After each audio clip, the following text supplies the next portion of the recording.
بقى لنا ارض ما كانش لنا، كنا معدمين، كان ابويا ما حلتوش ارض، كانوا بيتضربوا بالكرابيج، وكان الاقطاع مستعبدهم. جمال عبد الناصر حررهم، جمال عبد الناصر ادالهم الحريه. كل الفلاحين اللي بقى يسموا عيالهم وعيالهم بقى يسموا جمال عبد الناصر.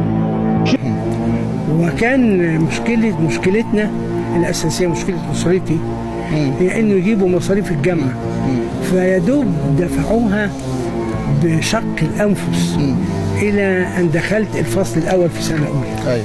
وفي سنه الفصل الثاني طلع عبد الناصر والغى مصاريف التعليم حتى الجامعي.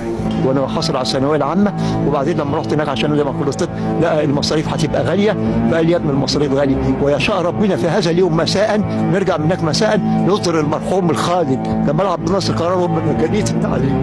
ولو ما كانش قرار ده ما كنتش اتعلمت، لو ما كانش قرار عبد الناصر ده ما كنتش انا اتعلمت. ويمكن كلنا شفنا فيلم بدايه ونهايه، كان اوله صاحب الاسره او رب الاسره ده اللي توفى وما كانش مشترك في نظام التامين الاجتماعي، وجرى للاسره ما جرى.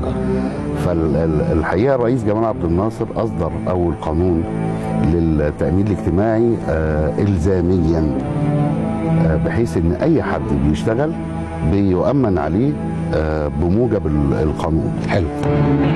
والفقراء دول ما لهمش نصيب في الدنيا، نصيبهم بس في الاخره. هم عايزين ايضا نصيب صغير في الدنيا ويديكوا قصاده نصيب في الجنه. عمل حاجات كتير جدا فعلا، كان بيعمل لصالح الفقراء، لصالح البسطاء. عشان كده لما مات البسطاء طلعوا يندبوه. انا شفت ستات في الشارع خارجه من ورا التلفزيون لما مات عبد الناصر وهي متشحه بالسواد ومشلشله زي ما بيقولوا، بتقول يا ابني. لحد ما جه عبد الناصر الله يرحمه وقال لا، الرحمه حلوه يا اولاد.